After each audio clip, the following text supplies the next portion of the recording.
Roberto, the FA about to celebrate its 150th anniversary. What's your favourite memory of football? Wow, how long have you got? No, I think is an incredible. It puts things in perspective. You realise how important football is, and it's more than a game, and it's more than a sport. It becomes a way of living for many families, and clearly for me, is the only thing I've known since I was brought up with my family. That's the way you understand life. So then obviously you're looking at the FA, the role that he had around the world, and he's affected families over the years, and 150 years is an incredible length of time, and it puts in perspective how important the association has been, but what's developed around the time and around the world. What's it like then to have played such a significant part in the history of the FA, given that you have won an FA Cup? Well, it is a significant tournament. I think maybe I am too young to look back and enjoy any sort of memories, but I will always take that moment, obviously being at Wembley and being able to lift the trophy, and probably being the first Spaniard to score in the FA Cup as well is something that I'll keep telling my grandchildren, but as I'm too young now to look back, and I hope that the best memories are still to come. How are you squad-wise for this weekend? We're really strong. It's been great to see, as you know, Steven Pienaar back and fully fit. Anthony Alcaraz is progressing really well, and I expect him to be back after the next international break. Johnny Hating has picked up a little bit of a soft tissue problem in training, so it'll be 50-50 for the weekend. But apart from that, Darren Gibson had his surgery on Tuesday, and that was a really successful one. So we're starting to count the days down on Darren to come back. So all positive. Steven Pienaar fit to start now then? Paul is fit. He's fit to join the squad. Obviously, he's given us greater options now in terms of that left side position, but he's medically fit to be in the squad and be joining the group. Gareth Barry can probably expect a reaction when he goes back to the league. He generally seems to get one, but for you, every league game he's played in, you've won. Just what kind of an influence has he been?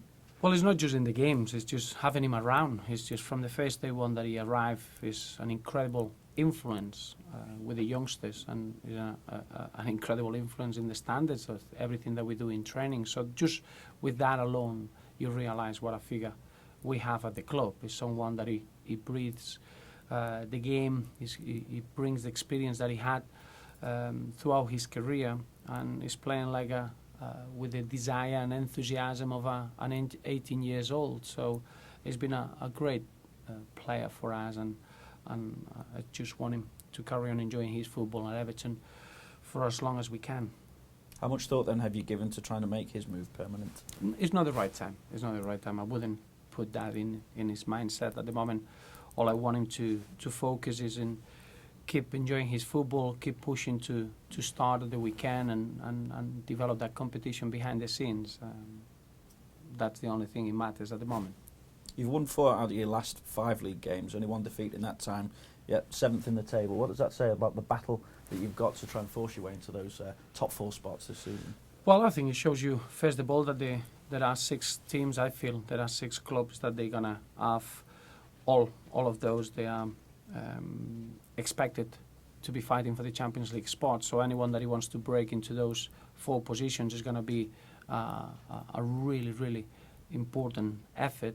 In the same manner, I'm looking at the 6 points that we dropped early on in the season with the 3 draws, where we were really good in everything we did, and 6 points now would make a real big difference in the table. So I think everything shows that it's down to what we can achieve, and as good as we can be is what is going to give us the opportunity to achieve something special or not. But in the manner that we've been consistent game after game allows me to think that the squad is ready to be pushed, is ready to challenge each other, and is ready to hit good heights. And that's what we're going to do, game by game, becoming better, becoming stronger.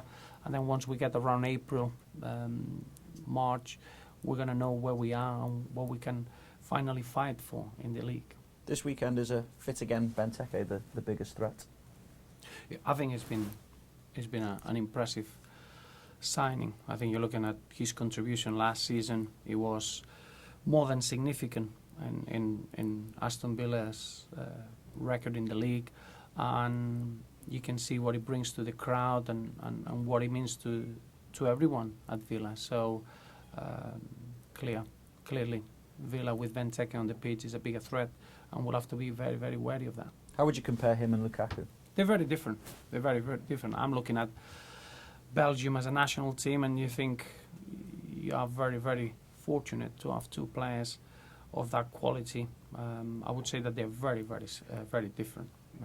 There are two players that they can even play together in the same side, and in their own way they can be very effective and very, very much the focal point of any attacking team. But it's going to be, I'm sure there's going to be a big game followed by Belgium, because to see two sensational strikers facing each other is going to be an important game. I realise you're probably going to get asked about Leighton Baines quite a bit again this season, but the fans seem to be a little bit worried about the contract situation at the moment. What reassurance can you give them?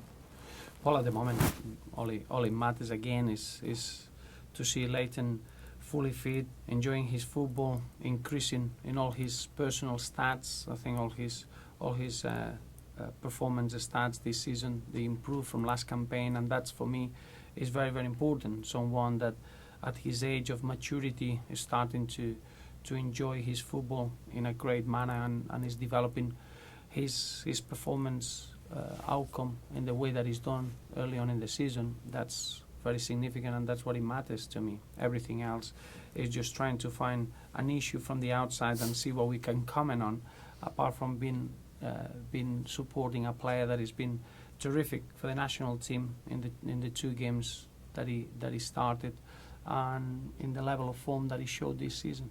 What is the thinking though at the moment as regards the offer of a new contract for him?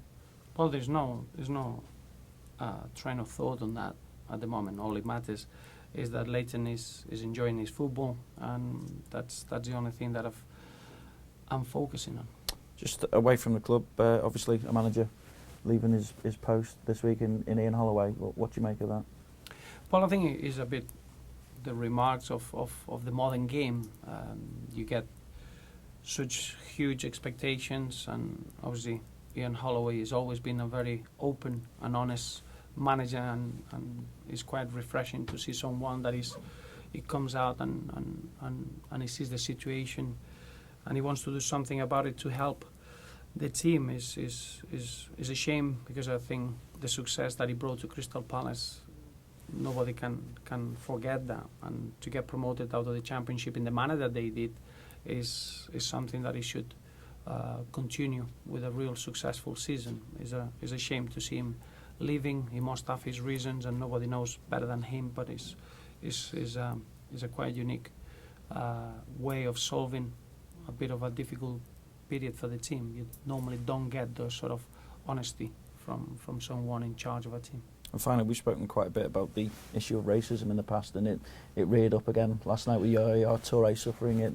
over in Moscow. Yeah, but it's a real shame. I don't think we should be talking about these issues anymore. I think it's important that FIFA and all the institutions, that they can do something about it. They don't let it go, and they don't just accept it, and they don't see it as another moment that it can be brushed aside. I think it's a time to make a real strong stamp on the issue, make sure that doesn't happen. We shouldn't see this happening season after season, and it's been frustrating and disappointing to see that, because the only thing we speak about is that remark or that moment when we should have been talking about a very good victory, about an English club going away and fighting in a very good game against a Russian team. So disappointing in seeing that, and it should be taken away from the game.